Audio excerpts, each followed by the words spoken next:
একদম authentic Pakistani hotel স্টাইলে গরুর নিহারি বা পায়ার ঝোল। শীত কিন্তু এখনো চলে যায়নি, যত পারো জলদি করে খাইয়ে নাও। এই জায়গায় নিয়ে নিছি 2 কেজি গরুর পা।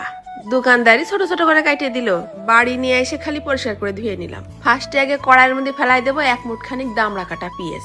তারপরে 1 গ্লাস পানি দিয়ে পেঁয়াজটা একটুখানি সিদ্ধ করে নিলাম 5-6 মিনিট। এরপর ওই সিদ্ধ পেঁয়াজটা হালকা ঠান্ডা করে ব্লেন্ডারে বেটে নেব। পরিষ্কার একটা সুতি কাপড়ের মধ্যে দিয়ে দিলাম 1/2 চা চামচ আস্ত জিরে, 1/2 চা চামচ আস্ত ধনে, দুটো দিয়ে দিছি দারচিনি আর একটা স্টার মশলা, আর দিলাম 4-5টা ছোট এলাচ, 2টো বড় এলাচ আর একটা জয়ফলের অল্প একটুখানি ভাঙে। এরপর কাপড়টার মধ্যে সব শুকনো মশলা সুন্দর করে বাইন্ধে দেব, কোনো মশলা যেন দাঁতে না পড়ে, শুধু লাগবে হচ্ছে মশলার ঘিরান। এইবার একটা প্রেসার কুকারের মধ্যে ওই সব গরুর পায়াগুলো ফেলাই দিলাম ওই বাইন্ধে নেওয়া মশলা, 2টো তেজপাতা আর বেশ খানিকটা নুন। ঢাইলে দেবো একদম গলা পর্যন্ত 1 কলসি পানি। আচ্ছা মতন সিদ্ধ করে নেবো যতক্ষণ না হাড্ডিতে লুল্লিগুলো সব ছাড়াই যায়। এইবার আবার বেশ খানিকটা সয়াবিন তেলের মধ্যে 1 মুঠ খানিক পেঁয়াজ ফেলাই দিয়ে বেরেস্তা করে নিতে হবে। বেরেস্তাটা আবার তুলে ফেলাই দিলাম, কারণ নিহারিটা রানবো একটুখানি ঘি দিয়ে দিলাম 3 চামচের মতন ঘি। ঝোলটা যা ঘিরান হয় রে। ঘির মধ্যে ফেলাই দিলাম 1 চা চামচের মতন শুকনো ঝালের গুঁড়ো। কিছুক্ষণ নেড়ে চেড়ে দিয়ে দেবো ওই সিদ্ধ করা বাইটে নিয়ে পেঁয়াজটাও তেলের মধ্যে সুন্দর করে কষাই নেই। ফেলাই দিচ্ছি 1 চা চামচ আদা বাটা আর 1 চা চামচ রসুন বাটা। মশলাগুলো কিছুক্ষণ সুন্দর করে ভুনা হলে দিয়ে দেবো আবার 2 চামচের মতন টক দই।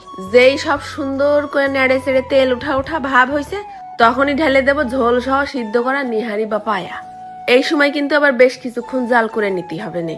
নুনটা চেক করে দেখলাম কম হয়ে গেছে, তাই ফেলাই দিলাম আরো খানিকটা নুন। বেশ আস্তে আস্তে কয়টা কাঁচা ঝাল। নিহারিটারে আরো স্বাদিষ্ট বানানোর জন্য ফেলাই দেবো অল্প কয়দানা গোলমরিচ আর অল্প কয়দানা মৌরি। সুন্দর করে গুঁড়ো করে নিয়ে উপর দিয়ে ছিটই দিলাম।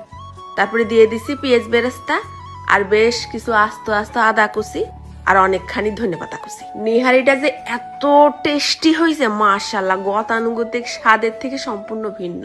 হেব্বি মজা লাগিছে। গরম গরম নিহারির ঝোল নান দিয়ে খাও, রুটি দিয়ে খাও, পরোটা দিয়ে খাও, সব কিছুর সাথে সুপার হিট। খালি উপরে একটু লেবুর রস ছিটই দিলেই হয়ে যাবে না। একটা কাঁটা চামচ নিয়ে একটুখানি হাড়ের পাশে লুলির পর বসাইলাম, ভস করে ডেবে গেল। গালের মধ্যে একটু ঝোল মাখায় তুলে দিলাম, একদম দাঁতের তলে মিলই যাচ্ছে। ফার্স্টে আগে কিছুক্ষণ শুধু খাইয়ে নিলাম, ভেরি টেস্ট। তারপরে খেলাম গরম গরম নরম ফুলা নান রুটি দিয়ে। এত স্বাদ লাগবে তা তো আগে বুঝতে পারিনি। এক কামড় দিচ্ছি, মুখের মধ্যে স্বাদ আর স্বাদ, কাঁচা আদার ঘেরান বেরোচ্ছে। নিহারি আবার 100% সিদ্ধ করতে নেই, তাহলে ঝোলটা হয়ে যায় একদম আঠালো, খাতে গেলে গা পাকায় ওঠে। 80-90% সিদ্ধ করলেই হয়। তা পুরোপুরি শীত চলে যাওয়ার আগে একদিন